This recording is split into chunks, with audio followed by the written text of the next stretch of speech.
नमस्कार मंडळी, मी जयदेव कुंभारे आमच्या यूट्यूब चॅनलवर तुम्हा सगळ्यांचं स्वागत करीत आहे। मंडळी, DBT पोर्टलवर जाऊन तुम्ही आपला ID नंबर घ्या आणि स्टेटस चेक करा। त्या स्टेटसमध्ये तुम्हाला जर दिसत आहे स्टेटस पेंडिंग आणि तिथं लिहिलं आहे की 7 दिवसाचा कालावधी लागेल डिस्बर्ससाठी, म्हणजे तुमच्या खात्यात पैसे येण्यासाठी। जर पेंडिंग दाखवत आहे तुमच्या DBT स्टेटसवर तर समजून जा तुमची पेन्शन लवकरात लवकर येणार आहे, म्हणजे येणाऱ्या 7 दिवसामध्ये तुमची पेन्शन येणारच आहे। आणि जर लॉग इन नाही होत आहे तर समजून जायचं की काहीतरी प्रॉब्लेम आला आहे तुमच्या अकाउंटमध्ये। मंडळी, पुष्कळ लोकांना पेंडिंग स्टेटस दाखवत आहे, म्हणजे तुमची पेन्शन बंद पडलेली नाही आहे, अजूनही सुरू आहे, परंतु काहीतरी तांत्रिक कारणामुळे मार्चची पेन्शन तुमच्या खात्यामध्ये येऊ शकली नाही।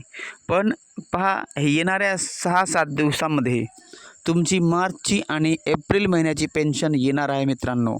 कारण पेंडिंगचा अर्थ असा होतो की काहीतरी प्रॉब्लेम आलेला होता DBT झाल्यानंतरही, कारण 13 तारखेला सगळ्यांचे DBT झाले, परंतु काहीतरीही तांत्रिक समस्या आली, त्यामुळे काही लोकांच्या खात्यामध्ये पैसे आले, पण काही लोकांच्या खात्यामध्ये जवळपास 30 ते 35 ते 40% लोकांच्या खात्यामध्ये पैसे येऊ शकले नाही।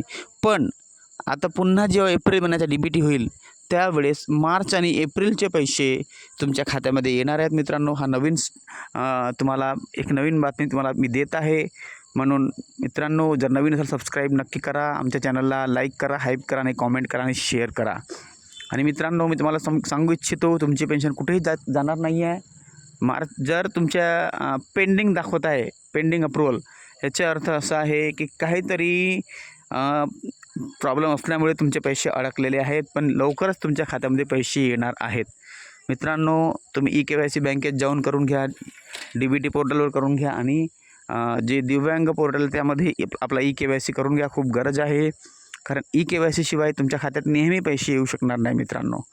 म्हणून आपला आधार अपडेट पण करून घ्या आणि UDID कार्ड अपडेट करून घ्या, कारण पेन्शनसाठी खूप आवश्यक आहे। तुम्हाला माहीतच आहे की एप्रिल महिन्यानंतर दिव्यांग लोकांची पेन्शन जी आहे ती दिव्यांग विभागच करणार आहे, आणि बाकीच्या लोकांची पेन्शन ही जी आतापर्यंत होत असली त्या पद्धतीने होणार आहे मित्रांनो। म्हणून तुम्हाला सांगू इच्छितो, लवकरात लवकर eKYC आधार अपडेट करून घ्या, कारण तुमची पेन्शन लवकरात लवकर येणार आहे।